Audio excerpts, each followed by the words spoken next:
Half day, and welcome to another episode of the Brew Quest. Today's beer style is the Irish Dry Stout, and today's beer is the iconic Guinness Draught. I'm pretty sure if you watch like a beer channel, especially any beer channel, or if you follow beer at all, you know what Guinness is. I think this is the beer that kind of started the Irish Dry Stout style. Now, this beer I've had before. I've had it a few times actually. And I think the last time I had it was maybe a few months ago. No, incorrect. The last time I had it was like a few years ago, maybe 3 years ago. I had it at my friend Dell's house, and we were just trying out a bunch of different beers, and I think he brought like a 4-pack of Guinness or something like that. But what I remember from that beer is that it was very intimidating. The dark color is something I'm not used to having. At that point, I was probably drinking a lot of American light lagers, Budweiser, Bud Light, Corona, Mexican lagers like Corona, Modelo, Heineken, stuff like that. That was what I was drinking. So I wasn't really into craft, and I definitely wasn't into stouts at that time.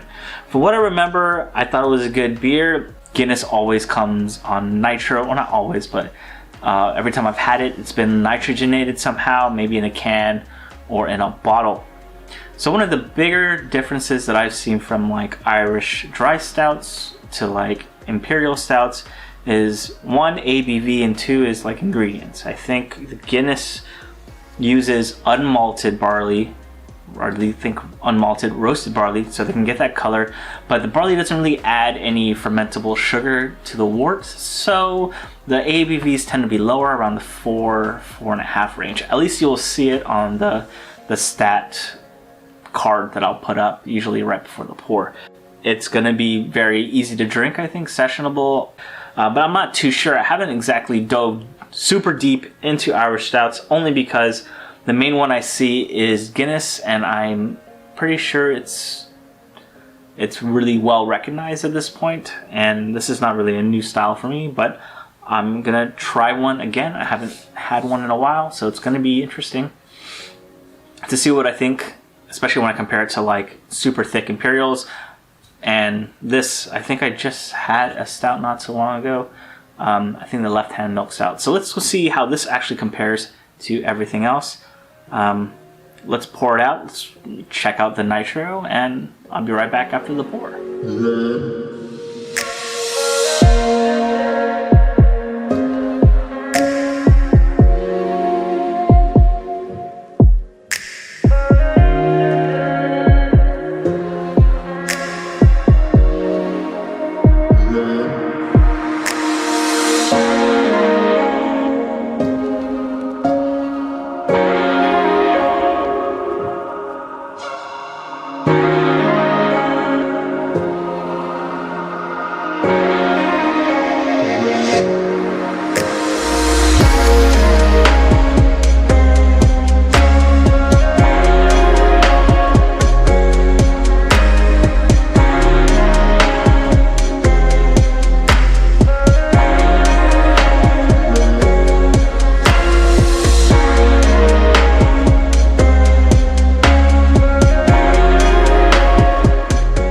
Awesome looking pour, like most nitrogen beers are, and I think this is my first nitrogen beer that I've ever had, so it still looks cool every time. I used my tooled glass because I kind of want it to be consistent, but usually I'll pour this into a pint instead. So this beer is 14.9 ounces, or at least this can is 14.9 ounces. It doesn't have an ABV on it. I believe it's like around 4% though. I could be wrong, but yeah, I'm looking for the ABV on here and I can't find it. I don't know, maybe I'm just blind, I don't know. 125 calories per 12 ounce serving size, and this is like 1.25 servings per container. So really good if you're trying to get like a low calorie beer. I know there's some like American lagers out there that are like 110, I think at 12 ounces. So, I mean, it's not that bad. At least not compared to a bunch of the other stuff I've had. But enough about that. Let's get into this beer. Let's take a look at it. Awesome, super dark colored, not like super pitch black, like a lightish reddish brown, but extremely dark. I can't see through this beer at all. On the bottom of my glass, you can kind of see through it a little bit. There is some kind of particulates in it. I'm not sure if that's... I don't think that's conditioning, because I know this is conditioned on nitrogen, or canned with nitrogen, so I don't know if that's just in the beer. Maybe it's not filtered. I'm not too sure. As you saw, the head is really nice. Nitrogen head, really tiny bubbles, really compact. Looks really good. If this was in a pint, the head would definitely be thicker, but because it's in a tulip glass, it doesn't look as thick, or it's not showing a really thick head right now. Maybe 1/4 of an inch, 1/2 an inch at most. But yeah, look at it. It looks amazing. It looks delicious, and I can't wait to drink it. So let's get a nose on it first. I definitely get some of a roasted aroma coming off of the beer. Don't get any alcohol at all. Get like a nice malty aroma as well. Nothing too strong, nothing kind of crazy. But yeah, it kind of smells really good. Nothing, no hop presence as well. And I'm not really getting anything else. But it smells really good, and I can't wait to drink it, so cheers. Definitely can see why people say this is a very sessionable beer. Very easy to drink. Not thick like what you're expecting. If you've been drinking like a lot of super adjuncted stouts, a lot of pastry stouts, or a lot of like anything with like lactose for that mouthfeel, this is like super thin compared to everything else. But the body, the mouthfeel, the body was actually really good. Medium to thin, I would say. First thing I got on my first couple of sips was like this roasty malty flavor coming through, almost like a light roasted coffee. Not strong at all, not strong like what I'm used to. I guess I've been drinking too many imperials or too much pastry stuff, so this is kind of gonna kind of bring me back down to what like most stouts are.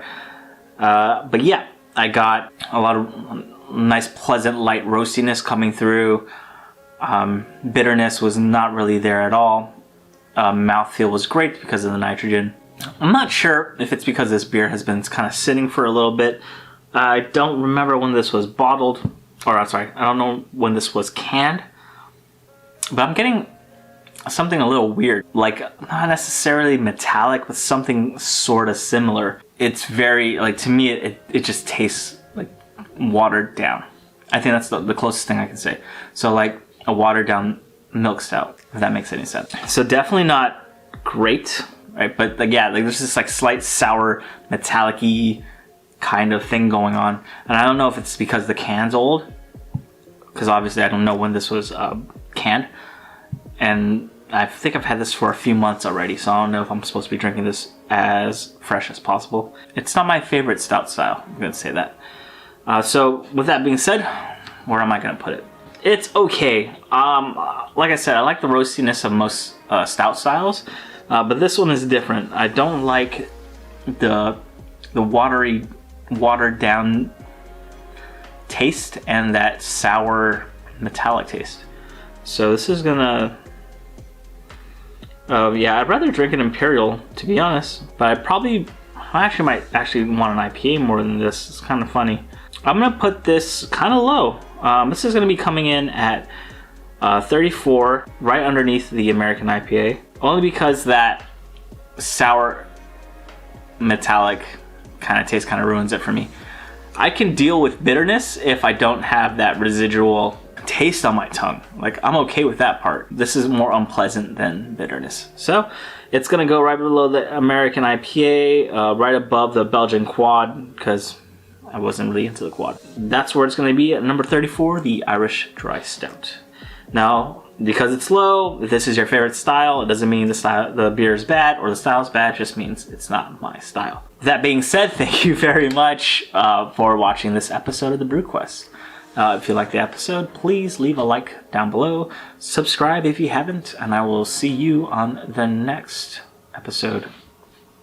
Cheers. I may not like the canned version, but I'm pretty sure the draft version is better.